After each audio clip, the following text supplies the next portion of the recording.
যে আপনি খুন করছেন আল্লাহ তাআলার ইচ্ছায়, আপনি মিথ্যা কথা বলছেন আল্লাহ তাআলার ইচ্ছায়, বা আপনি ঘুষ খাচ্ছেন আল্লাহ তাআলার ইচ্ছায়, আপনি জাহান্নামে যাবেন আল্লাহ তাআলার ইচ্ছায়? আপনি যাই কিছু করছেন তাই কি আল্লাহ তাআলার দোষ? জি না। আপনি করবেন তাই আল্লাহ তাআলা লিখে রেখেছেন, আল্লাহ তাআলা লিখেছেন তাই আপনি করবেন, এই কথা ঠিক নয়। আল্লাহ তাআলা গায়েবের সকল বিষয় জানেন, তাই তো আল্লাহ তাআলা আপনি যা করবেন তাই লিখেছেন। যেমন ভাবে একজন শিক্ষক একটি ক্লাসে দাস প্রদান করছে 1 বছর যাবত। এমন তো অবস্থায় শিক্ষক একজন ছাত্রকে বলল তুমি ফার্স্ট ক্লাস হবে, অর্থাৎ তুমি প্রথমে আসবে। আরেকজনকে বলে তুমি দ্বিতীয় হবে, আরেকজনকে বলে তুমি তৃতীয় হবে, আরেক ব্যক্তিকে আরেক ছাত্রকে বললে তুমি ফেল করবে। তারা পরীক্ষায় অংশগ্রহণ করলো, শিক্ষকের কথা অনুযায়ী সেই ব্যক্তি, সে ছাত্রটি প্রথম হলো, সেই দ্বিতীয় হলো, সেই তৃতীয় হলো এবং সেই ফেল করলো।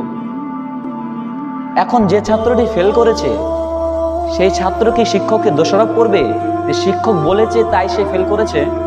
না, কারণ শিক্ষক জানতো সে ছাত্র পড়ালেখা করে না, ঘোরাঘুরি করে, মুভি দেখে।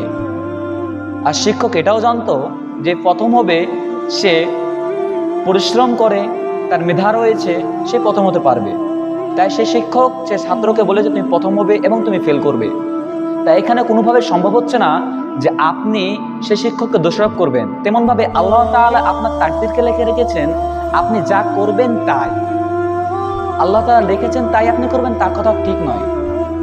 আপনি এখন রেজাল্ট ভালো করেছেন, এখন আপনি ডাক্তার হবেন, ইঞ্জিনিয়ার হবেন, বা আলেম হবেন, বা ইত্যাদি ইত্যাদি। আপনি ভেবে নিন আপনি কি হবেন।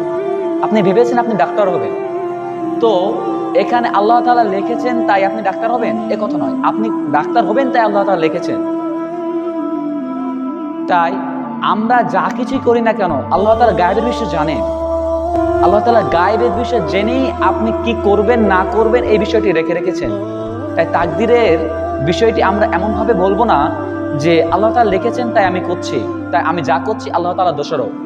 আপনি যদি জান্নাতে যান আল্লাহ তাআলার অনুগ্রহে, আপনার আল্লাহ তাআলার অশেষ মেহেরবানিতে, আর আপনি যদি জাহান্নামে যান তাহলে আপনার কর্মের কারণে।